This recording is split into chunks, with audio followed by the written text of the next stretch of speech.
Man, I cannot wait to have at least 2 to 3 more weeks on the Marvel superhero set. Wait, what's this?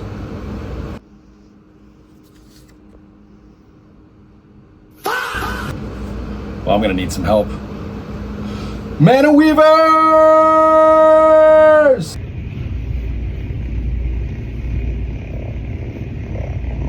Oh yeah. Oh, but you're cutest boy. ManaWeavers!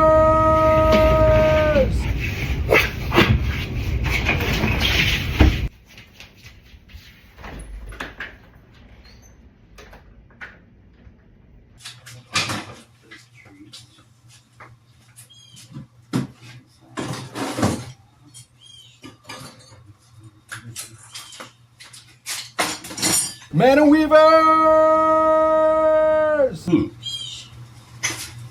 Well.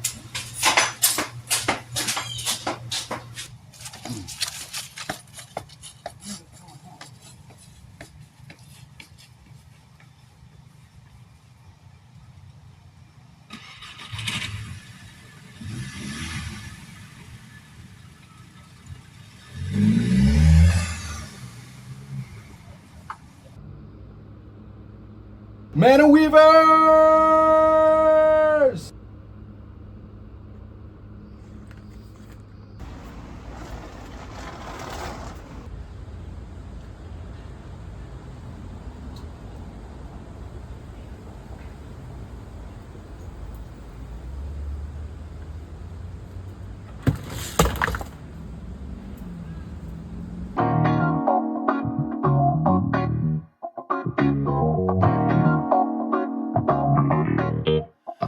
Hey there, I'm Joe. Welcome back to the ManaWeave. Rejoining us is Austin. Hi. I'm back after an 8-week hiatus. Had to go be a dad. Yep. And also joining us today is Mike. You know him, you love him. Background man of many wonders. But we decided to have a roundtable discussion for our final thoughts on Marvel superheroes, the Magic the Gathering set. We are going to go through, we have literal pages of notes here, but we're going to go through and examine, if you will, the story design, the cards and mechanics, and give our overall thoughts on the set as a whole, as well as somewhere toward the end here we will do a stone guess. We're going to guess what the next Infinity Stone is going to be and what it does. Stay tuned, it'll be toward the end of the video, but we'll get to that. Kicking things off, we're going to talk about story design. And what we mean by this is the design interlaid story within this set, or any set in Magic the Gathering. In this particular set, you have multiple snippets of comic arcs and stories, as opposed to an underlying story that you're meant to follow. In this vein, we have scene cards and we have sagas. So I'll open the table up to discussing the scene cards first. Oh, you mean the ones we didn't get? Yes, the ones we saw very few of, indeed. Very few of. How many scenes were there? There are 6 scenes in total that you can collect and put together in this set. And collectively there's like, what, 60 cards there total? Give or take a couple? Thereabouts. They range between 4 cards to make a scene or 18 cards to make a scene. And that's not counting the ones that you can buy as a full set. So out of that we saw, how many did you see? I saw, I think, 2 total. I think I might have finished 2 of the smaller ones, just because they were mostly made of commons or uncommons, and then I think I saw half of maybe the other ones. The largest one, what is it? The Clash for the Cosmic Cube. Yeah. Is 18 cards, and it is. Not only are they all alternative art cards, but 18 alternative art cards ranging between like a boatload of mythics to like maybe 2 or 3 commons. Yeah. So like I've got a bunch of those commons. Take Up the Shield is is great, but Right. I've got How a many lot of Red that. Hulks did we pull the other night? Oh yeah, Red Hulk is we did a draft, and we'll get to drafting as well. But we'll talk about the different formats. But I had one. I passed one. I know we pulled a regular version of one. I pulled 2 in one pack. So there's at least 4 that was pulled. Red Hulk is the new 12 Jenica. We have Jenica syndrome over here. That's one of the TMNT cards that Common is a legendary. Common legendary that it's got planeswalking. It's great, in white decks that need that mana. Plane cycling. But In fact, just if you've seen our previous videos, you'll see him open a whole lot of Jenicas. so many Jenicas. He hates it. I love Jenica. But It's a very pretty card. Actually, every one of them are very pretty. the art is knockout. You can't beat. Honestly, between TMNT, which was a comic original product, to this, which Marvel, which is a comic product. Yep. You can't beat the art. It's designed to be made into print art design. Yeah. That's great.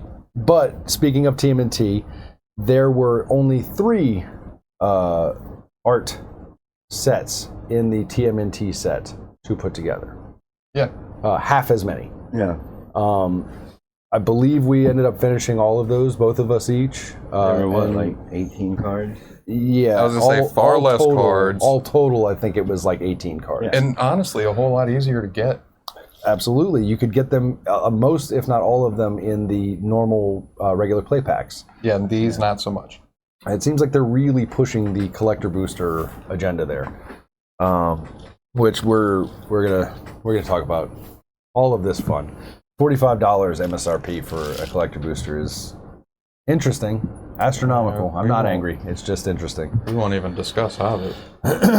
We're not going to discuss Hobbit. This is final thoughts on Marvel superheroes. Let's not do that. Pricing is. We will eventually discuss Hobbit, and it might be next week. It's whenever the list of spoilers drop is when you're supposed to be allowed to talk about these things. We will see how that goes and go from there. But what we're currently talking about, Marvel superheroes. The next thing on the little agenda is the sagas / the alt arts, showing the comic stories or showing the comic arts. We'll talk at some point about like our favorite cards in the set, or like in general from this printing run, and half of my favorites are just the sagas in general, honestly. World War Hulk, and I'm gonna flash up images so that you guys can see. But World War Hulk and the Coming of Galactus are gorgeous, and mechanically and design-wise, what they do. The look looks like a comic book page, a splash image. Yeah. And then the mechanics, turn to turn, are reflective pretty perfectly of these arcs, whether it's Civil War or the Coming of Galactus or Hulk's return to Earth in the World War Hulk. They really did well with the art. The art in this set is amazing, beautiful. They've really concentrated on the actual character art instead of all the backgrounds in most of the cards that I've seen. Sorry, continue on. I'll get back to that thought. That's all right. It'll come back around again. Input? Scene art cards, or not scene art cards, excuse me, alternative art cards / sagas. So it's like Bruce Banner and that fall into that? So where does that fall? Alternative art cards, if we're talking about that, you mean in the sense of like, are we talking about the modal double-faced alternative arts and stuff? Because that is also, so that's something that's great to talk about. Because those aren't part of a scene. Well, those are just... It is and it isn't. So here's where it gets interesting, and we'll bring back scene since this is why we're discussing these things together. Story design, right? Because it's where I'm like, I have that one, and it's a gorgeous card. You have these beautiful arts, right? Right. And they have knocked that out of the park, and it is stunning. It's breathtaking. It takes your your speech away looking at some of these things. They're pieces of art. It takes you back. Like it's supposed to do when you see things like this. It takes you back to reading these books, and it takes you back into the storyline of these characters, and takes you back. makes you reflective, and it Right. actually makes you enjoy the cards Yeah. and that- seeing them in. And that is the positive, right? Right. That is the thing that brings us back to these universes beyond sets, or brings us in some cases to these universes beyond set. And the thing that I feel like gets a lot of hate, maybe because it isn't quote unquote magic. Right. But looking at something through the lens of, if you're going to watch the MCU, you're looking at a movie that's being made through the lens of, you're watching a story that's already happened. Right. And in this case, it's a saga, or it's some of these alternative arts that are depicting scenes. You're getting to see these things, these comic book arcs that hold nostalgia for us, or like maybe you're discovering it for the first time and you're like, oh wow, this is pretty badass, like I can get into this. And you want to get deeper into that, and you want to see more of it, and you want to discover more. And see, now I've lost my train of thought. Right. It does that to you. But the flip side of that, the negative part of this is more on the business side of things, or more on the distribution side of things, in that, like, because of how rarities break down through the lens of Magic, when you're watching it, and then I'm bringing it back around here. When you're watching an MCU movie, you're watching a film that is something you've already seen before, right? Or maybe you're discovering it, but there's okay, reading the comic is going to feel different and be different to you than watching the movie. Yeah. In that same vein of thought, looking at something through the lens of the mechanics of Magic is its own medium of art, right? It's its own thing that can completely change how you feel about a character or a comic arc, or just discovering a story in general. The negative side of that being that with rarities in Magic, your more powerful cards, your maybe more striking imagery is much harder to find in the pack. Yeah. Yep. And again, bringing it back into the scene art thing, is that your question, art, does that fall under it? The scene arts have multiple copies. Like, there are multiple scenes where the double-faced modal cards, Bruce Banner, for example, has two different scenes on his front and on his back. So if you were to try to collect both of those scenes, you need two copies of that card. And that is already an incredibly hard card to get, just the normal version of it, not counting the alternative art version of it. That is, in fact, a double scene art card. Because you got how many? You pulled how many? I actually ended up with two Bruce Banners out of all of the product that I ended up looking at, and both of them are standard cut. Okay. And you? I got one alternate art. Which one did you got? The Cartoony looking the one. barbecue one, Yeah. right? Okay, yeah. So you got what we jokingly were referring to colloquially as the hot dog scene. Yeah. Because it's Spider-Man reaching across with his webs to go all the way to a tray of hot dogs.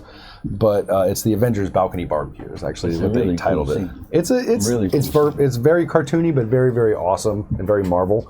And then the other side of it is a very cool, very intense Hulk that looks like a oil painting from, I think it's the Cosmic Cube scene, if I'm not mistaken. It might be the Gamma Family one, but I'm pretty sure it's the Cosmic Cube. The point is, it's like really hard to collect those scenes because they live on the backs of creatures that are, unachievably hard to attain. Yeah. Right.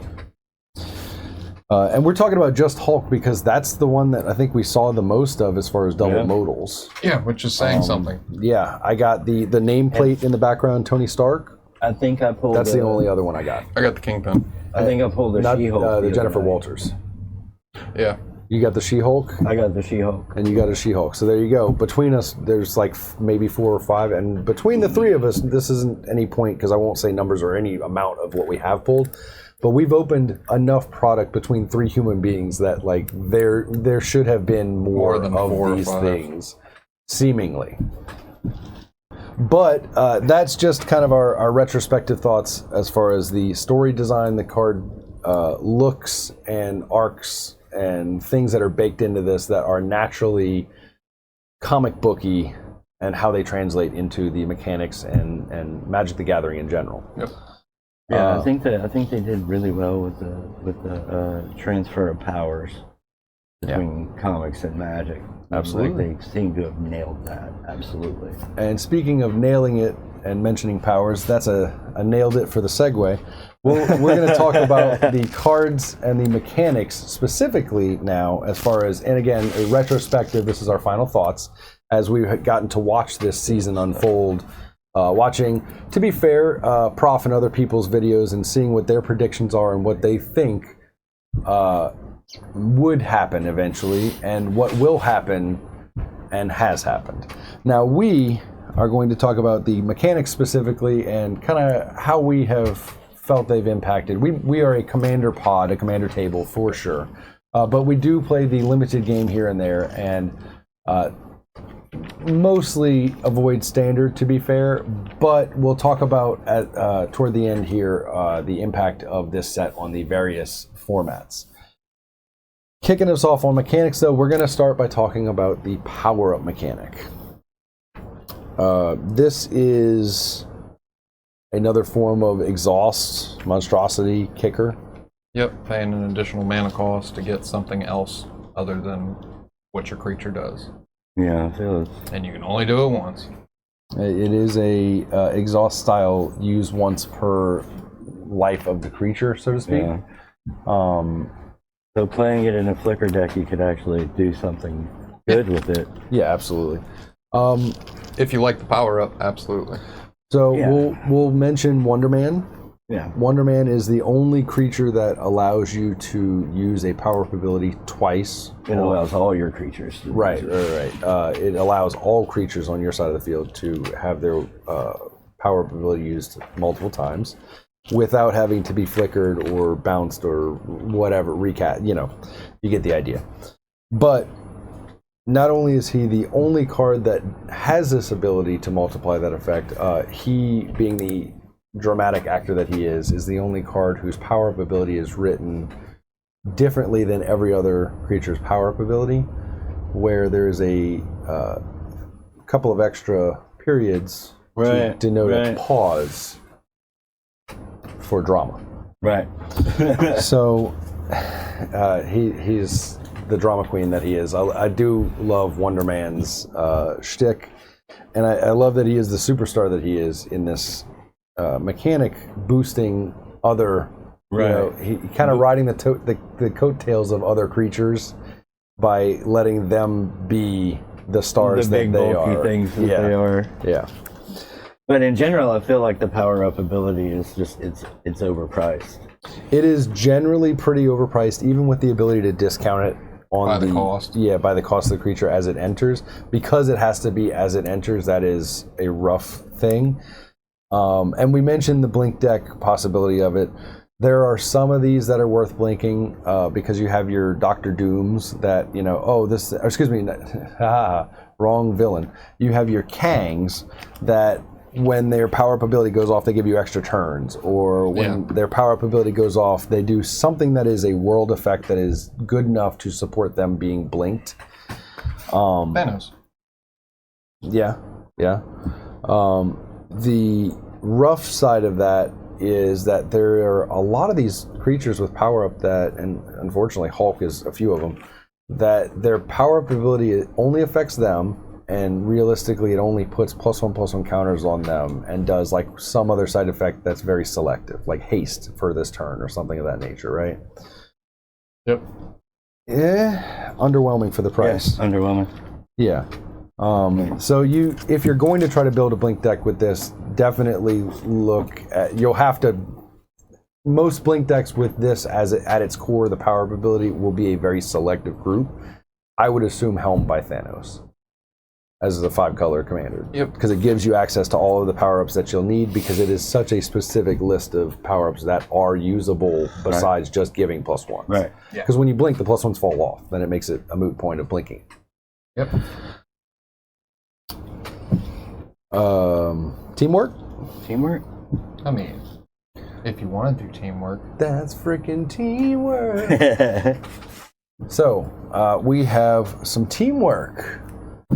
Teamwork is a kicker convoke-like ability, but it is power-based as opposed to number of creatures or payment-based, much like the crew ability. Yep. I literally just have one note under teamwork, and it is Captain America: Living Legend. I like the example. Murdoch. What is it? Yeah, It's on Murdoch's Crusade. Yeah. Oh yeah, Murdoch's Crusade is a really good one. I used that one last night. Or was it last night? Yeah, it was last night. Yeah. We played 3 times this week. Yeah, We've blurred played together. lots and lots of Marvel Magic this week, and it's been a nice little, we'll call it Magic vacation. Yeah. We drafted a couple of times, just as again, we're going to talk about formats. I know we keep alluding to this, but we drafted a couple of times, and the limited format was interesting. But we're talking about teamwork. I thought Captain America: Living Legend was the standout for this archetype, and was definitely like the all-star creature for support for teamwork. Like, we discussed the amount of vigilance in white and blue is crazy. You have what? White and blue has vigilance. It has A lot of vigilance. flying. As usual. A lot of evasion, right? So the ability to use your teamwork to tap your creatures, have Cap untap them, and then fly them Fly over through them. for damage without tapping because they have vigilance is a triple threat of just absolute powerhouse mechanic base. Oh yeah, no. Cap I do like that it's Cap Living Legend, so it's the uncommon, so it's not that hard to get him. But he was, to me, the best enabler for this archetype without having teamwork himself. Yeah. But I like The vigilance. I like thematically that it is on. It's the one that was on the baseball card. Like, Yeah. it's the Living Legend. Oh shit, that's the guy. Yep. And that inspires your whole crew to just be to try that much harder because Cap's here. They're just all your guys We're become just going to get tryhards. stronger and stronger just because Captain America. I need to impress the old guy. Yep. But yeah, the great example is, and I'll throw this one up, but Murdoch's Crusade, like you guys were saying, does some work. It is really nice removal. And being able to choose. And Or the choice. both. This is actually one that I mentioned in a previous video too. Right. Because it is a great example of the teamwork ability. It's expensive. It's cheap on the mana side, expensive on the teamwork side. But when you have something like a +1/+1 on Cap, suddenly, he alone can cause this to happen. Or even the namesake, Murdoch. A few of the Matt Murdochs have 4 power, I believe it is. So they're able to tap for this, to pay this, to not have to choose. You can be both, is the duality of the hero. And the Hulk Smash. Yeah. That was a really good card that I saw the other night. We were talking about this earlier. The ability for Hulk Smash to Destroy an artifact and a creature? Right, like if you're in Gruul, you're able to already have these, your baseline creatures are already going to have 4 power. So like I've got 3 4/4s. Let me tap one of them to potentially remove a creature that's across from me And without it threat. ever entering, and another non-creature artifact threat. Without it ever entering combat, it just deals the damage for the cost of tapping it, and then I can throw the other 8 damage straight through. Yep. And coming in red, you got haste and trample in there somewhere. Right, and it's an instant. It's pretty low to the ground. If you're not casting it with teamwork, you can still make pretty good use of 4 of these in a standard deck. Right. I wish I could run more of them in a commander deck.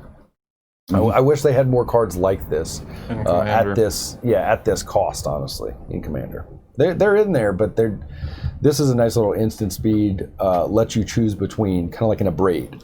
Right. Yep. We love our Abrade around here. Oh yeah, man. Abrade is that card that has seen so many printings that it has made its way into, I think, all of our red decks, even as kind of low to the ground as most of our decks tend to be. We build some interesting salty, like classic or new decks, but for the most part, we tend to be a lot of homebrew Magic or we like our precons. salt around here. But yeah, oh yeah, we like our salt around here. But we like our salt spicy. Speaking of salt and spice, we have the new plan mechanic. This is a new subtype of enchantments. It is very similar to the quest line, the quest style rather, of enchantments that you saw in Zendikar and that we've seen in other printings since either reprints or newer quest enchantments, but none of them have had the plan subtype. I think we have a little bit of differing opinion on this, which I always enjoy. I think they work well with the characters that they depict on the art that is included with them, as in, like, they are clearly meant to go with those characters. That being said, though, they are great for their character, but what else are you going to put them in? Which kind of make them a very niche card. So they tend to be slow for sure, because to get the nasty payout, if they have a nasty payout, you have to wait like 4 turns in most of them at least. Some go enchantment removal higher. takes them down, so you might get the payout a couple of times and then you lose them because you're just waiting out that almost like a time counter. You're trying to outwait that thing, except this definitely can be interacted with while you're waiting. 100%. So the question really becomes, is the passive effect on top worth it enough in any deck compared to just the, like you say, just the one like I like, where it's with the creature? I'd say it depends. The one that includes Killmonger on it is like mono green. You guys saw me use that in an Ant-Man deck to just disgusting effect. Decimation. I think in any +1 deck that card is just good because you're paying 2. I think it is 1 in a green. It might even be 1 in. It might even be 2 in a green. And even in that case, still you're paying 3 for an enchantment that when you drop lands, which in the right deck you can do that almost immediately in the right setup. I know Magical Christmas Land, but still, it happens in Commander more often than you would think. You can set yourself up, like the one that has landfall specifically is easy enough to exploit because there is so many exploits to drop more than 1 land on a turn. Something like the Doom Reign Supreme, like the black one, it does what it's going to give you what a lot of repeatable black does, which is I'm going to take a little bit of life from you, I'm going to give you some draw, it's only going to happen once a turn. And it's going to, you got to meet a condition for it to happen. And on those, then I think it is what is the second effect. Which makes it a little less useful. Like I was saying with the landfall one, the secondary effect is your creature gets an indestructible counter. And so, you know, don't let Ant-Man become Giant Man and then become indestructible is all I got to say. Because that's hard to get around. It was a very viable tactic for a Voltron deck. It's hard to get around. Oof. I find them successful if a little mundane. You know, I think it was Prop that said this set was basically, like, from a mechanical or from like a Magic standpoint, was just boring. It didn't add a whole lot to Magic. 2 new mechanics. Yeah, new mechanics, new subtypes. It added a lot of legendaries. Yeah. It's like 140 out of 128. 128 out of 170 creatures. Cards. Which is not only the most that they've ever done, and I again talked about this before, but like we're talking about it in retrospect. 75%. How do we feel that it affected our experience of draft? And I know we're getting off topic here. It's a round table. It happens. Sorry. It's okay. It didn't make a difference for me. No. And that is the closest thing it'll be to affecting, aside from standard, which, as we said just now, really wasn't very effective. Nothing exciting. But we'll move right along to the connive mechanic. Mike hates this mechanic. Yeah, I hate drawing cards. Hate cycling cards. Like, nah, I don't want to do it. The worst. You know. I just hate getting rid of them. I mean, I love graveyard recursion, though. So, I mean. That's We got that going on. somewhat a new thing to me. I will admit to being a player who has classically always ignored the graveyard as my second hand. Yeah. I have one note for this one, right?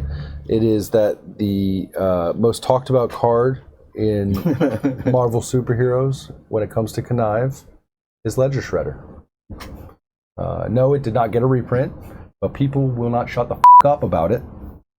And so I just felt like I should mention it too. All right, so I make jokes. Great for the blooper roll. No. I make jokes, but realistically, the Ledger Shredder is rampant when it comes to Connive. We get it. It's successful. Okay, Very cool. successful. But when it comes to how we do things, we have traditionally built some decks in set, meaning we don't use cards that weren't printed with this set, be it even pulls from collector boosters, meaning your source cards, your jumpstart cards, etc. Everything within is legal to us as far as when we build that way. We call that in set. The other alternative is just to build traditional historic commander Magic. You don't need a Ledger Shredder to make a villain deck successful in either way. It is really fun to play an in-set villain deck. I think we've all kind of gotten a little spin with it.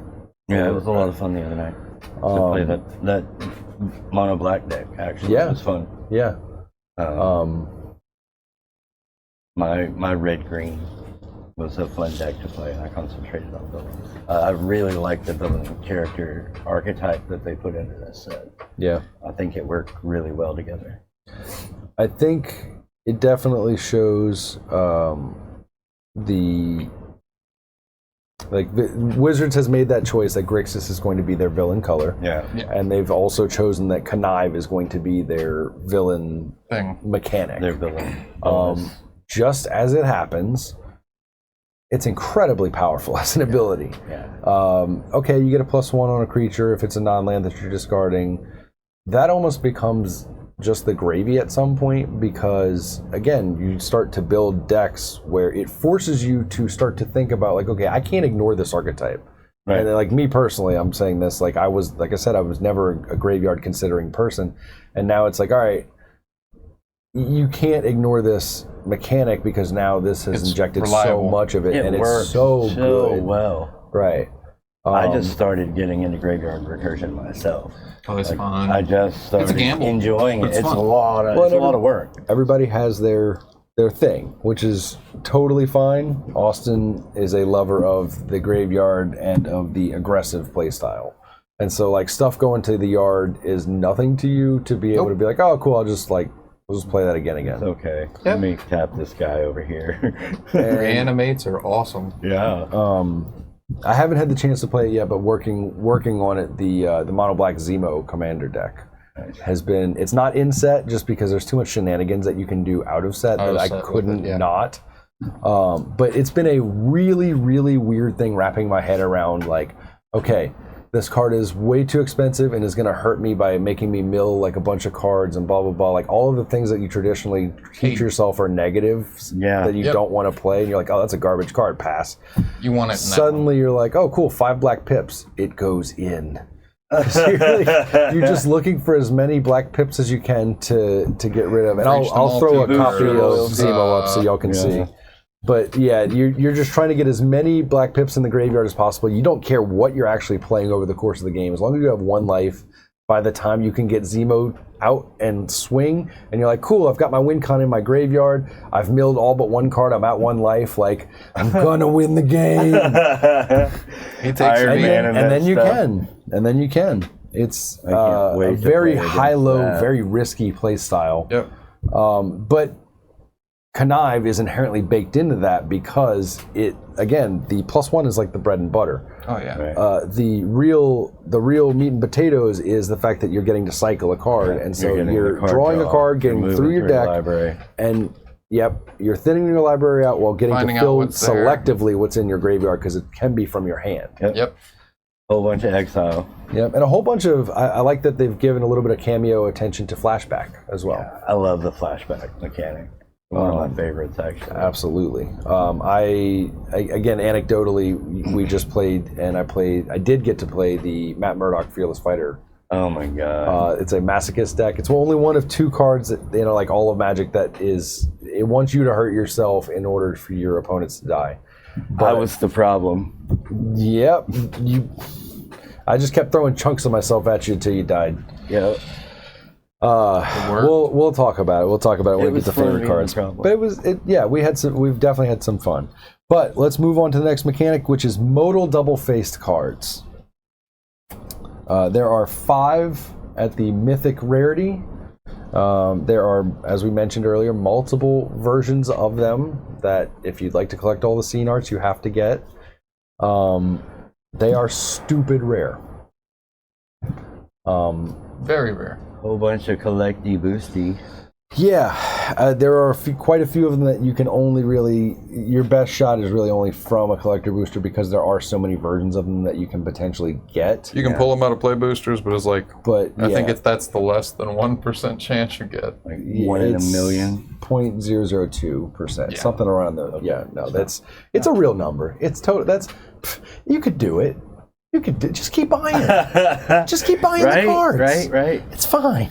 I mean, do not just keep buying. You don't have a problem. They're only what, $45 a $45 MSRP. Yeah, no. Yeah, that's fine. This is all fine.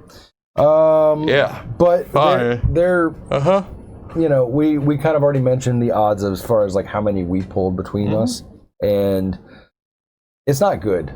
Like frankly, if this is what you're trying to get in packs, just single buy. And single buying is always going to be the way to go to get what you want.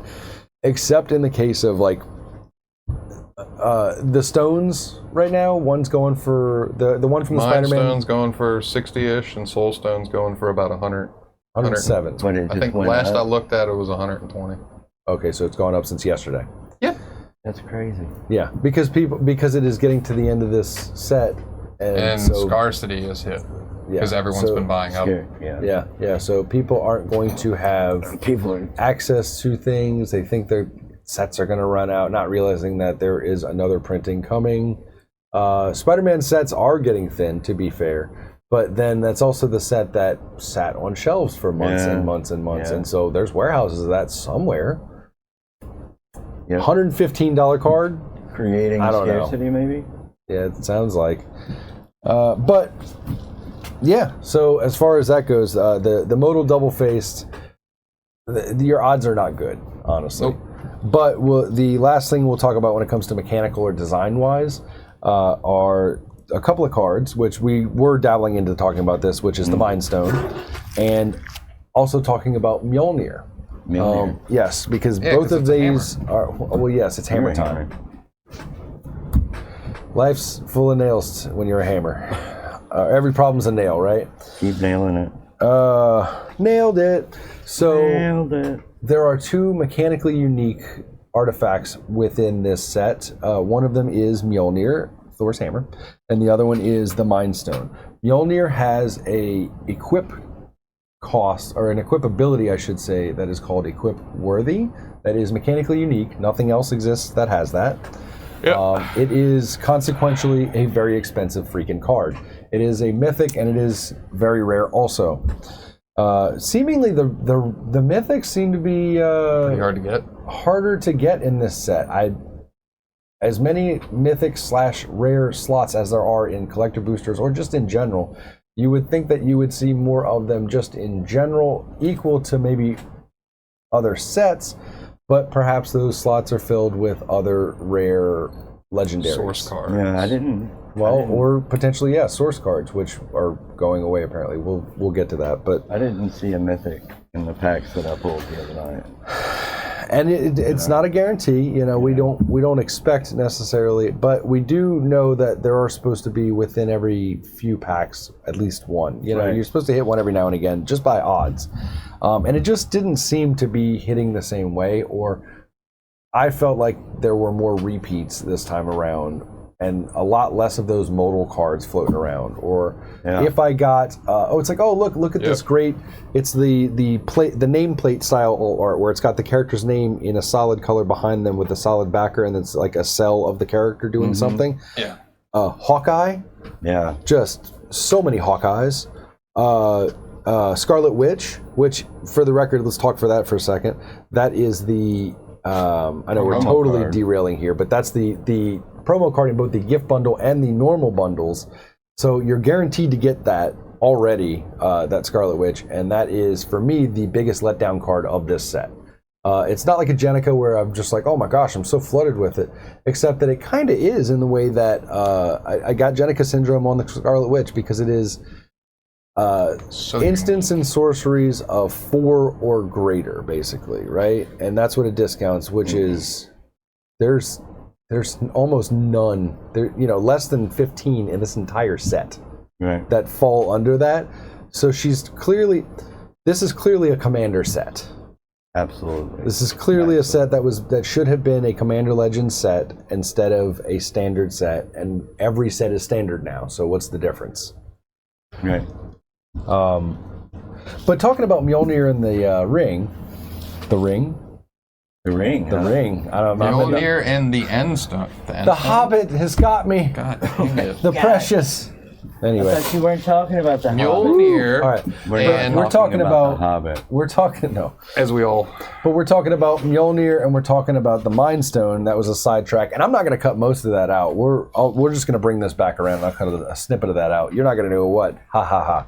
But they both have mechanically unique abilities. Whether it's the worthy ability, where you have to be a non-villain red or white creature, which opens up a whole bunch of shenanigans where you have some very villainous, historically villainous creatures from Magic that are able to wield Mjolnir, and it doesn't make any sense.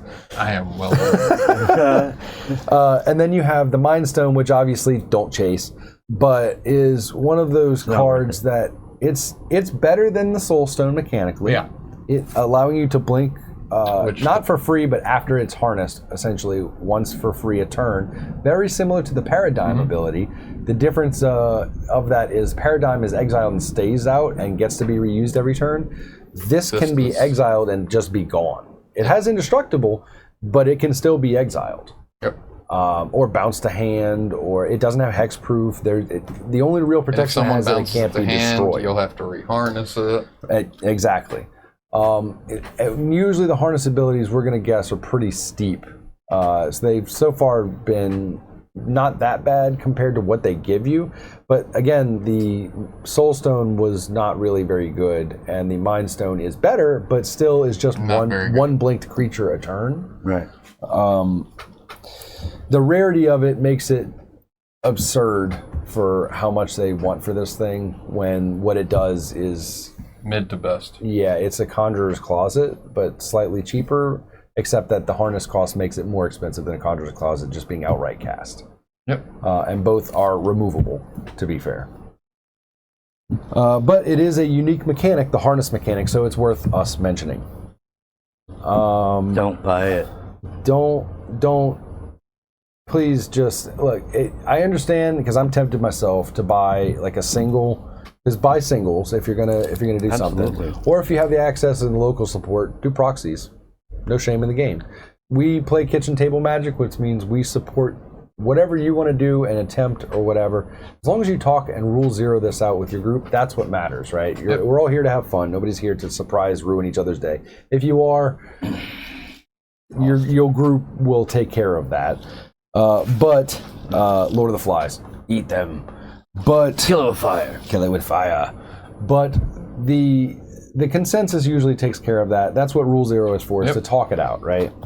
But realistically, yeah, I can understand buying to try to have like a collection of this, but if you're buying it for like the mechanical uniqueness, or if you're trying to buy this card to put 4 in a deck or 2 in a deck to play competitive standard, blah blah blah blah, it's not that card. Right. And frankly, and we're good transition here. Here, you'll watch. I'll turn the page on this subject matter. We're going to move into our overall thoughts, right? So we will now officially get into talking about like formats and what we thought, right? Standard wise, this not just this card that we were talking about, but this set almost did nothing.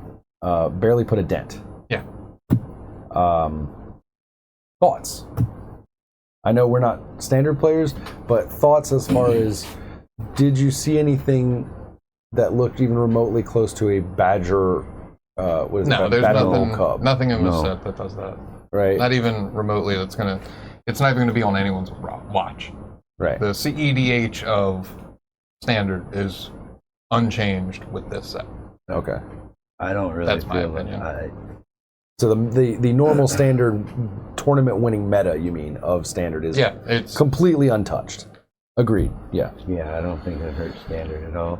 I felt really unimpressed with actually the way the draft went myself, Okay. just because. So in the limited format, Yeah. Yeah. I don't think it was balanced, because coming out the gate, red and black, my favorite colors, Rakdos, yeah, bottom of the barrel.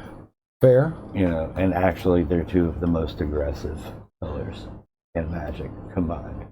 And the this set did not show that. yeah, though. this set.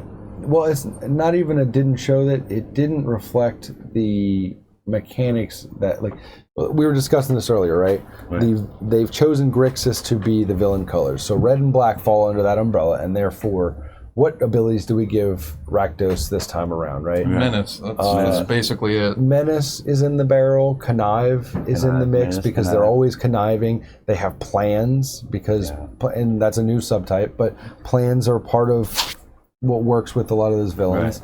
And then the other thing that they do is they hire henchmen, right? They make their little 2/1 menace villains to do their bidding.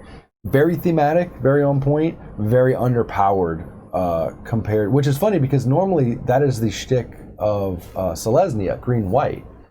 And it seems like Rakdos has kind of taken that place this time around and really gotten kind of the short end of the stick on not just abilities, but the ability to do much beyond, like, if you're not coming out the gate turn 1 or 2, which again, red, black, aggressive, normally that's what you want to be doing, whether it's standard, limited, or commander. If you're not coming out swinging almost immediately or doing some sort of group slug, which they just don't have much of the capacity for in this standard, It was a lot in this slower. set, it's so slow, and so it just doesn't do what it needs to in the time that it needs to do it, and you end up just hated off the board, or, you don't or get outright the standard beaten down. You don't have the removal you normally have in red or black in this set. Yes, It's definitely weird. it's a very creature heavy. I mean, it shows it's a very very creature heavy set. Whether you're talking about the standard capacity, the limited capacity, the commander capacity, talking about like the precons. Very, most of the newer stuff was creatures. I noticed when I did coverage of the decks. Not a lot of removal. Most of the newer cards are creatures in almost every one of these formats, and it makes sense. They had the need to pack all of these legendaries in, but it's a lot of new creatures. And speaking of formats and stuff of that nature, we're going to talk a little bit about Jumpstart. We haven't played too much of it, right? We have some of it. A lot of people seem to like this set or buying Jumpstart seems to be the hot product for this set. People are buying it and ripping packs apart to get specific cards because, in other people's words, those are the packs that hold their value. In other words, you can rip that pack and be guaranteed that you're going to get the value of the dollar that you paid in at least one card in the pack. Now, what do you do with the rest of that? Well, people consider it chaff. You throw it in a box, and well, to me, that's like not necessarily the most successful product. That's kind of how people have always treated Jumpstart, and it feels so bad to me because I'm like, all right, well then, now you've just got boxes and boxes of stuff that like you're not going to ever really get back around to using unless you're just pulling the lands out of it. I like Jumpstart as a sealed product personally. Even pulling, I pulled a West Coast Avengers. I pulled a Doom. Like I pulled a couple of pretty decent Jumpstart packs. It's all going to stay right where it is so that we can play those as pickup plays. Because I feel like playing standard every now and again is really, even as a commander table, is really important to remembering, the traditions of the game. How to really play Magic at its core. Commander is phenomenal. It's a social game. It's meant for the laughs and the having a few sodas and talking smack and hanging out with your friends. Standard is the same thing, but is so much more magic based instead of the social aspect based.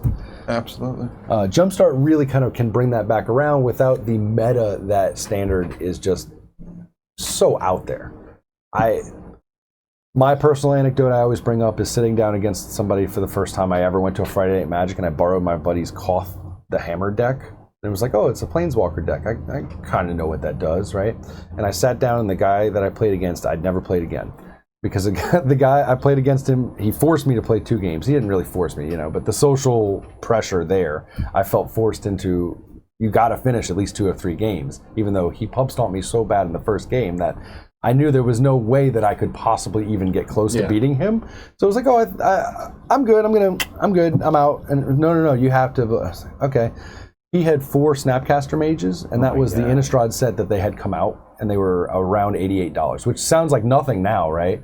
But in that time, there wasn't anything that pushed that amount of money. So this guy had a $300 and something deck, at least, sitting against the deck I had borrowed from my buddy and really wasn't all that well versed on how to play. I just kind of knew how to play Magic. Navigate it. I did not return to a Friday Night Magic event because of that for a very long time. And I have a lot of social anxiety, I can barely handle doing pre-releases. I appreciate that I have my buddies that I get to go to these events with and to, and we get to play our games here as well. But Friday Night Magic is Standard is another animal. Yeah. It's unreal how sweaty it is as a format. So competitive. And the fact that Jumpstart exists and you can sit down and play just honest Magic with your buddies is so important and so healthy and so good. So I'm a big supporter, right? Me too. It's been a good week. Yeah, for sure. I really enjoyed.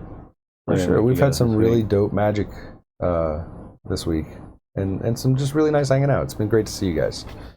I went on vacation, and it was a whole lot of fun.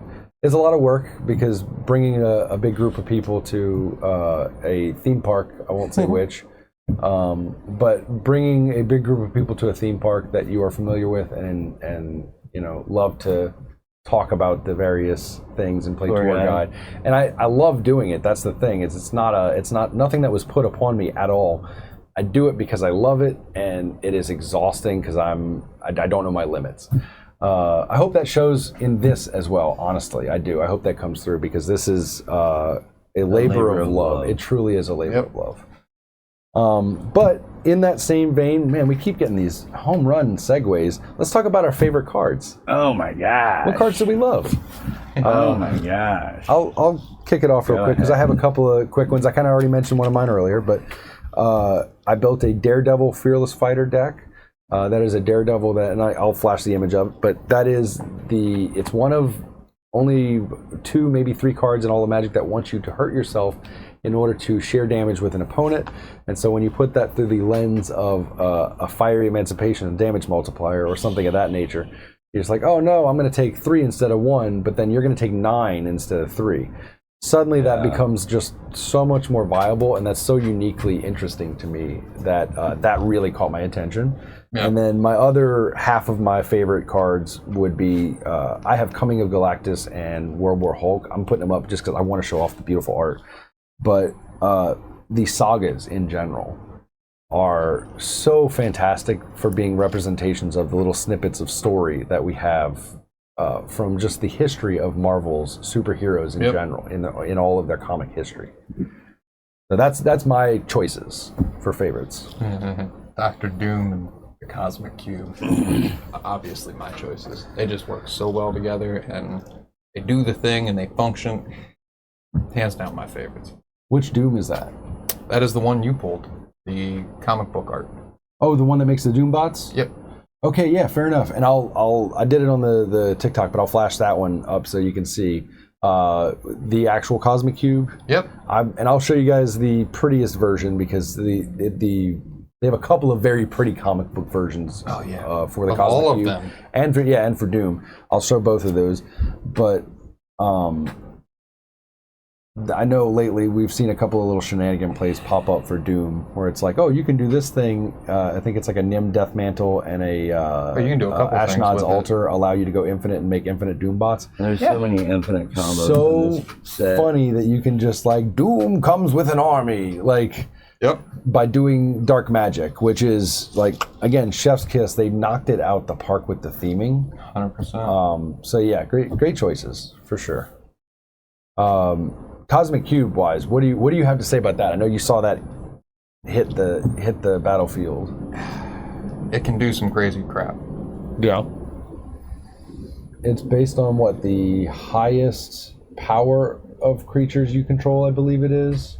I will double Yeah, check. you're good. I know it's an artifact. It comes in with its own protection because it's got ward, but I think it costs like 5, something like that. It's not cheap, but I mean for what it does to me. 4/5, Ward 2. Whenever you attack, look at the Yeah. top 6 cards of your library. You may cast a spell from among them with mana value less than or equal to the greatest power among attacking creatures you control without paying its mana cost. Yeah, it's when you attack. Yeah, it's an attack trigger.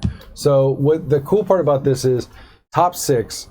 Let's say you have that, and being a colorless artifact, let's say you put this in an Ishin of the 2 fates, Yep. and then you doubling your combat triggers. So like, all right, cool. I'm going to look at my top 12, and then Put 2 of Normally, those like, highest 2 of them. power. well, and here's the great part. Ishin is a samurai style of play, meaning you normally want to do Wanna those attack exalted alone. style, one creature's attacking, which they have an archetype for in black and in the Orzhov colors in this set. It's the spy archetype, where like Black Widow, she's wanting to get in there, or Yelena Belova is trying to get in and attack solo, and you're trying to get one creature through, but stacking all of this weight of triggers and +1s on them. Well, that's what Ishin does, but with the samurai archetype, it's a lot of exalted style things where it's like, hey, I as a samurai creature, I'm not attacking, but I'm going to give you a +1/+1 and then some other effect on the creature that's attacking. For you to go do it for me. And then you double that up with Ishin of the 2 winds, and then you combine that with this, where it's like, cool, I'm going to look at my top 12 and free cast off of my one attacking 12/12 first strike haste trample blah blah blah blah, you know, et cetera, ridiculous creature. Well, all of a sudden now the limit to that casting is 12 or less twice off of your top 12. Not that. Insane value, and it has ward 2. Like it has its own protection. Yep. Yeah. Like your Ward 2 the other night was just kicking my ass. Ward is something. I'm happy that they've backed it off. I'm looking at you, Igra.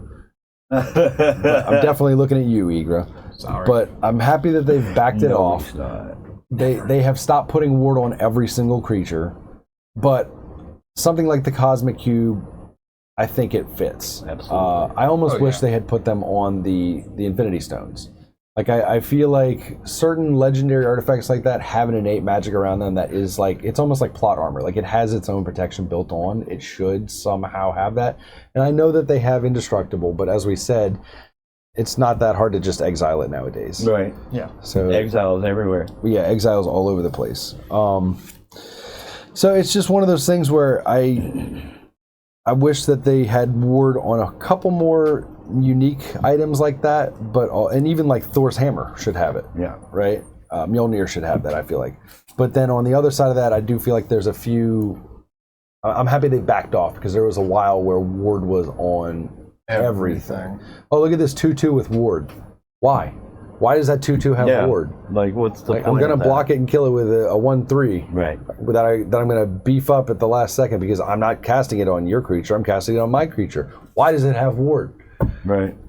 Anyway, It just got to be a lot. it's got to be a lot. just- it was just on everything. it was on everything. Now, them putting connive on a lot of stuff in this set is borderline rampant. But I also understand, and But it's before just like the vigilance. well, and before we move on, because we're talking about favorite cards, let's Yeah. move into My favorite creature. Oh, did we skip you completely? Absolutely, you What? did. We've been talking a while, man. Yeah, we have. It's okay all right. because we were talking. But We're my gonna- favorite we're creature gonna was bring it back Falcon and around. Red Wing. All right, so what you got? Falcon and Red Wing. He's a token generator. Uh-huh.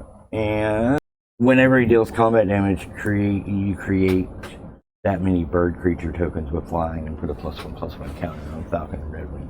He's like an instant addition to me. Yeah. Like one of my favorite creatures that I saw in this set. And also Hex Magic, which is the wheel. Is exile your hand for 2 mana. No, it's a 3 cost, 1 and 2 and 1 red. Yep. But you exile your hand until the end of your next turn. Yeah. And you draw 7 more cards, but you can continue to play your exile cards until the end of your next turn. Yeah, it gives you. It's a impulse wheel, and the cost. Almost all of your wheel cards are a 4 cost. Yeah. Yep. But you're trading out that extra cost, and it's a sorcery, I believe, right? Yeah. Yeah. It's that sorcery speed, but you're trading out the permanent on the field that's interactable with a spell that has to be countered or it's gonna go off. Right. And then you're also, instead of just being a normal wheel, you're exiling your hand and getting replacing it with you're essentially doubling your hand size, right? Because you're getting to draw the cards replacements, and then you get to impulse hand.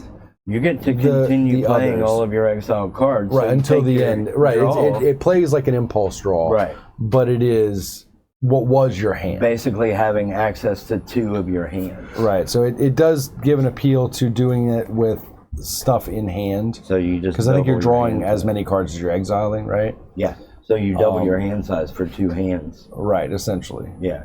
Yeah. I think it's a pretty damn good card. Agreed. Yeah. For a sorcery in red. I wish it cost, I can't believe I'm saying it, I wish it cost 4 or more so I could discount it with Scarlet Witch. But for some reason, Scarlet Witch cannot use Hex Magic. Okay, let me rephrase that. She can use it, she cannot discount it. Right. Because what an oversight. Everything else they've done so tightly on the design side of things. What an oversight that Hex Magic does not work with the discount version of Scarlet Witch, where she discounts sorceries and instants based on her power. Yep. Ouch. And she starts as a 4/4, right? No, she's a 3/3. Oh, okay. Yeah. So, if it costs 1 more, then she could make Hex Magic cost 1 red. Right. Which would be a really great card discount / card for her deck. Yeah. Yeah, nope. She's just unimpressive. Yeah. It's one of those weird cases where I wish either that the spell costs more, which of course we don't because you're already trading the exile part of it instead of the regular wheel part of it. Right. I wish that her discounting, again, I'll come back to this. She is the disappointment card for me of the set. That I wish her discounting was 3 or more. Yeah, I was so excited to see her in this set. And play. Yeah. And she's just unimpressive. To me. She is. If you're already casting instances or sorceries that cost 4 or more, it's already you're already playing in a deck that it's obviously not a storm deck, and what she really wants you to do is she really wants you to take these more expensive instants and sorceries and make them into a storm style deck where it's look at all these instants and sorceries I can cast on the same turn because they're discounted. Yeah. But the break point being 4 is just nuts for instants and sorceries because once you get 4 or greater, you get some really great effects, but also that's a lot of mana if she's not on the field. You're just dead in the water because you can't afford to play your deck. And I usually concentrate on my instants and sorceries costing no more than 3. Usually. Right. That's where I usually kind of... So I agree with you. Hex Magic I think is a fantastic card. I just think the surnamed Scarlet Witch, the creature shown on the card should play with the card and doesn't. Yeah. Otherwise, fantastic card. And I know we kind of skimmed over him, but Falcon is a phenomenal 1/1 flying generator. If you can get him out on turn 2 and get him attacking, and you throw an addition onto him, maybe if you're playing him in a green and white deck, right? Throw. And there's plenty of +1/+1 counter throw rounds in white now.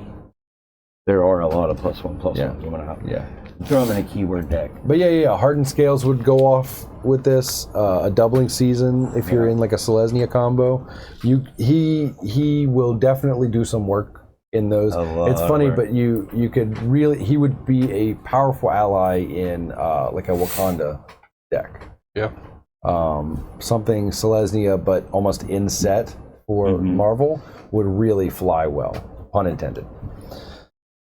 This set makes Spider-Man, because you can't talk about one without talking about the other. Just like at some point, They complement there's going to each be other very well. there's going to be 5 or 6 Marvel sets in general, right? Absolutely. They complement each There other have to be. very well. They are going to make each other better as they go. Yep. And so you're going to start to see cards, I'm assuming 2 or 3 Marvel sets down the line, where there's going to be a Spider-Man card that was dog dookie. That now comes up, that all of it's a sudden holy is like, crap, oh, that's a $30 card, and it's like, dude, I've got so many of those in my bulk Comes out and bin. it's got an infinite combo. Right, Yeah, exactly. And we've gotten our Two-card Spider. infinite combo. It was rushed out. It was badly designed, but it is being salvaged by. I'm talking about Spider-Man. It is being salvaged by its retroactive abilities The continuation in of the the set. Marvel Universe. The Iron Spider, your Green Goblins, Yeah. your villains inherently from Spider-Man are so much better in this set when included in Commander decks. I love the villains. Like, I absolutely love the villains that they created with this set. Yeah, I'm happy that they focused. This set was Avengers based and leaned into a lot of the villains for Avengers. So you had Kang, you had Doom, Thanos. You had your higher tier villains without going into like your Dormammu from like Doctor Strange. Yeah. Because there will inherently, inevitably be a mysticism, mystical arts set, and there's definitely going to eventually be a space set with like Guardians leading that. Yep. I would not be shocked if that is the next set we get is Guardians with like a space stone. And actually, you know what?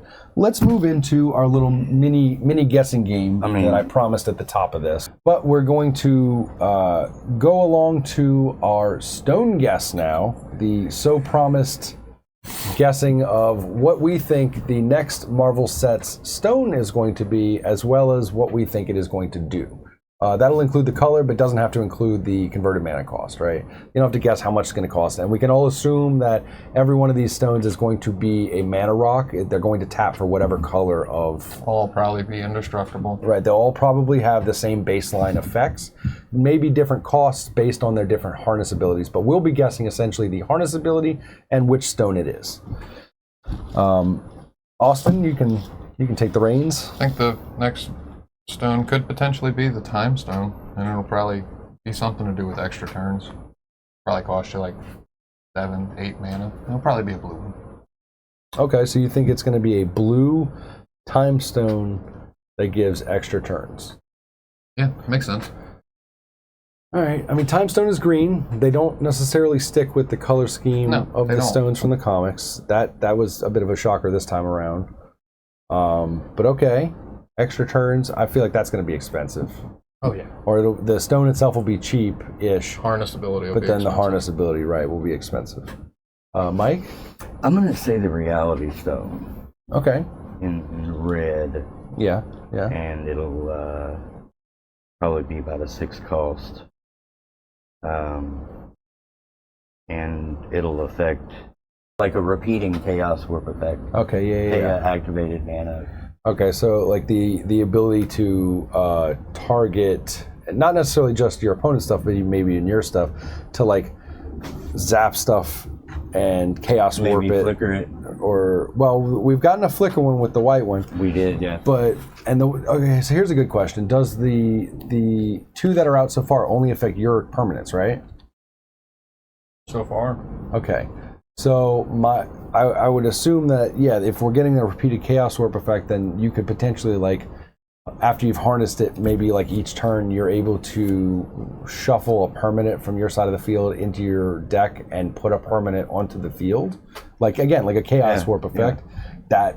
That actually sounds hilarious, but also really amazing for like it's like a reality shift. Yeah, exactly what the reality stone does. Yeah, right, for sure.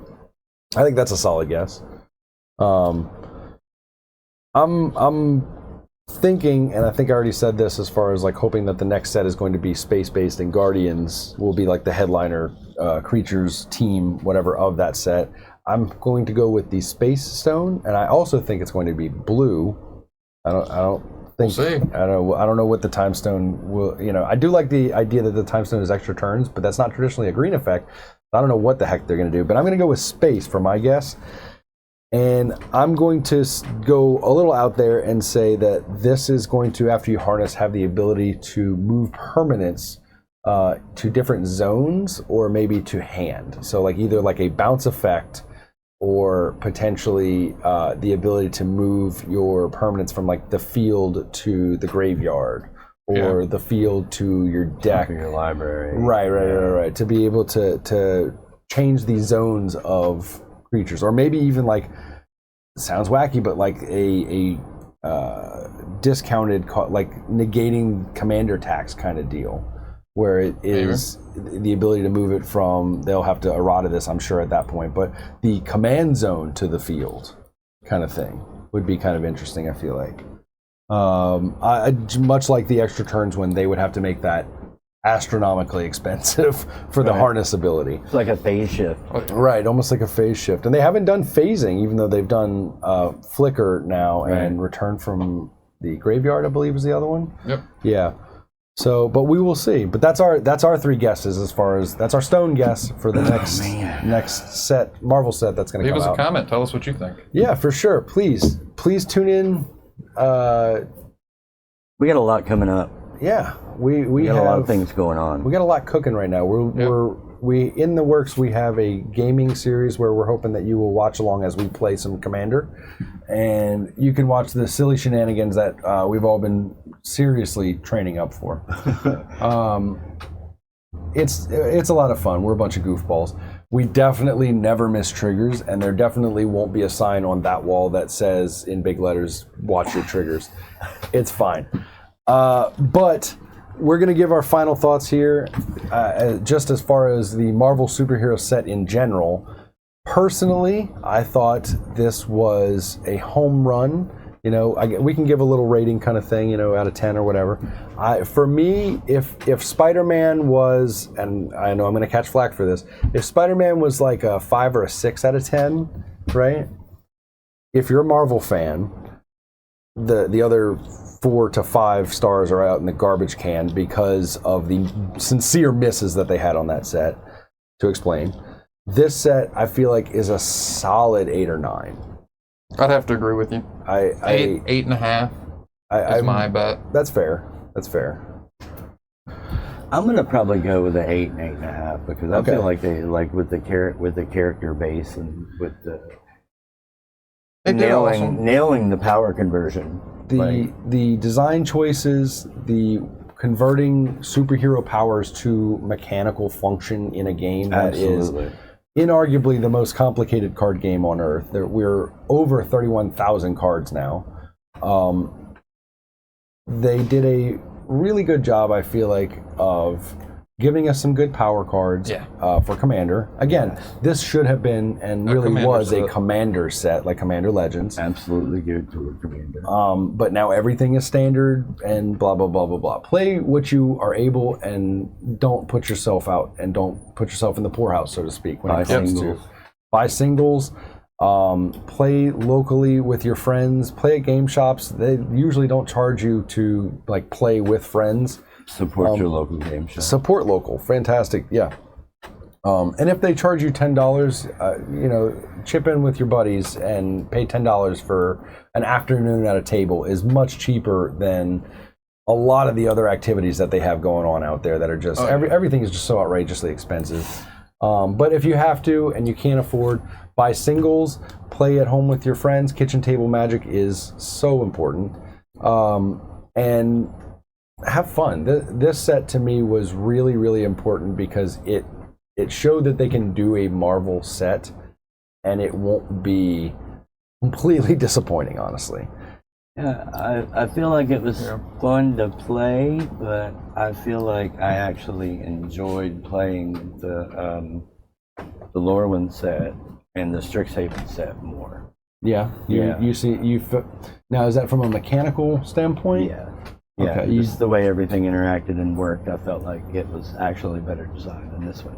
But okay, and it is a different design team for absolutely. Sure. But I say that not begrudging of this set, but I played more of the Strixhaven than I did of the Marvel. And that's fair. I feel like that's a testament to us genuinely not having. No, I took last week off. Blah blah blah blah. Blah, right?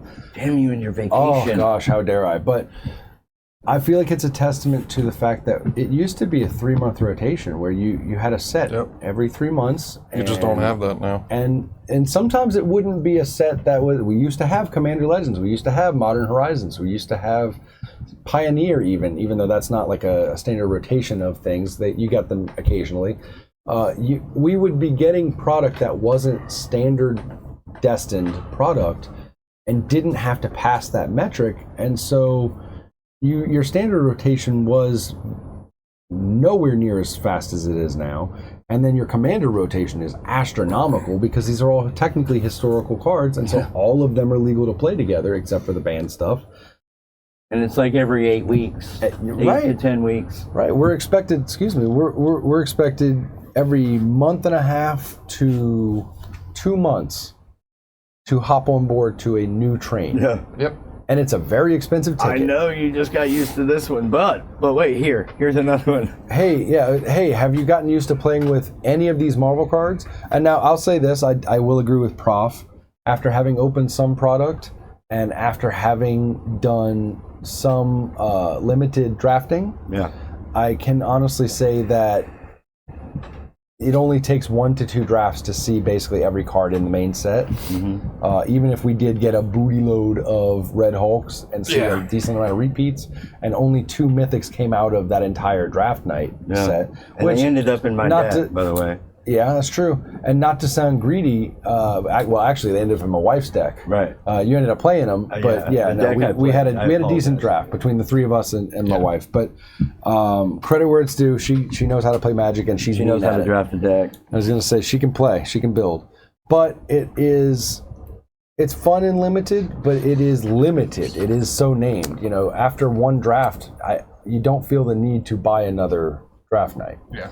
And so this is one that, like, definitely watch the flow of pricing, because buy singles, you know, it's gonna come down a lot, seemingly, except for the stone and the Thanos and the things that are just already way too overpriced, similar to TMNT with the 8-bit cards, and everything is just this false inflation because you have not just scalpers, but you have whales that are paying the prices on these scalpers because they just don't care. And you have companies that are creating scarcity as well. Right. Absolutely. Just like you were talking about the Spider-Man sets earlier, like sitting on the warehouse. You know. Yeah, there are so many Spider-Man product that just sitting there. You saw the deal where it was like, here, if you pay us $10, you can take as much as you want out of this bin. Not really that, but not far off from it. You know, if you go to your big box stores. The Avatar beginner box. Right, and Avatar was a successful, good set. We need to be mindful we don't overpay. At most times, don't pay MSRP for a lot of this product. Yeah. You're not just your commander decks, which are now $75. That's the baseline. So you know that's only going to get worse. Where there should have been a Commander Legends product, and then it's like, oh, okay, it's $75. But then when we go back to in-universe, it'll be reasonable-ish again.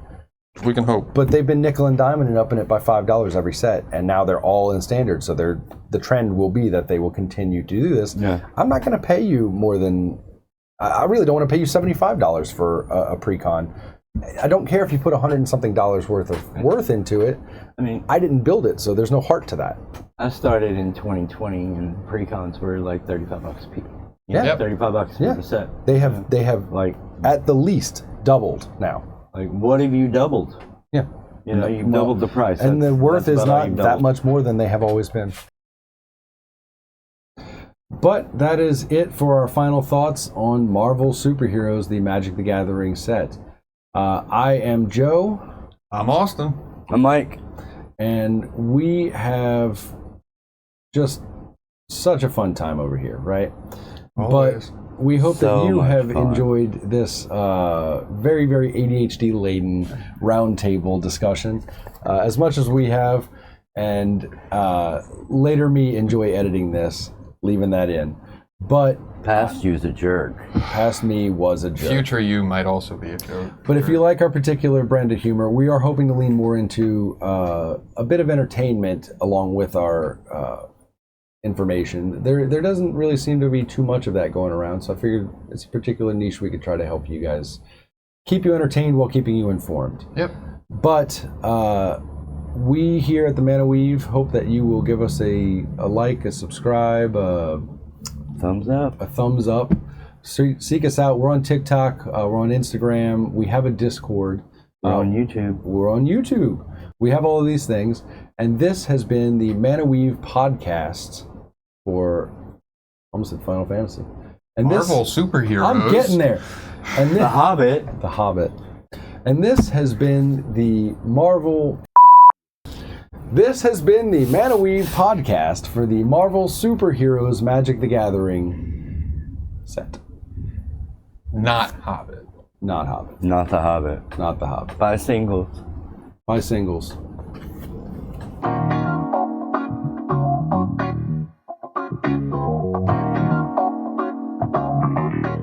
Sink it. Sound speeding. You gotta get the out the way down. Oh, my knees. Oh, It's not meant. Why did you turn into Kermit? oh, it's Dudley Do-Right. Yeah, but Oh, I busted the out of my knees. it would have been funny. Penelope. Would have been funnier if you were Kermit because frogs don't have knees. But don't they? That's a question that For the For another ages. channel. Who are you gonna call? Dudley DeBuscher? That's probably accurate. Morris Bart? I mean, I'm definitely bumping knees with you, but it's fine. Yeah, it's cool. I got both y'all. No, you Oh. don't. You got the table there. Oh, you're right there. That's the best of both worlds right there. All right, calm down, Miley. At least we'll have plenty of bloopers, and then the phone is gonna like fill up and stop recording. Be nothing but bloopers. All right, I'm paranoid. Check that phone real quick, just once, and then we're gonna roll. I promise you. To tell you what, if it's still recording, Still recording? yeah, minute and 30 seconds of bloopers. Let's go. Okay. Paranoia. All right. No, it's Hi, I'm Joe. he's not Joe. He's an imposter. He's back though. He has imposter I am back. syndrome. Oh, that's rude. After an 8-week hiatus.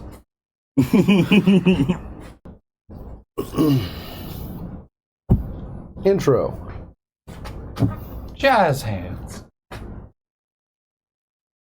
You only get one hand from me. This hand just doesn't exist. What's your favorite position? Anyway. Left from right? I don't know. Ooh. Yo. Ooh. Ooh. I do Mr. like Sulu. teamwork. I will do Check that. the phone. Wait, don't take it off. Don't take it off. It'll wanna be. hear- It doesn't matter. Is it still running? No. Of course. You do not have enough storage to record video.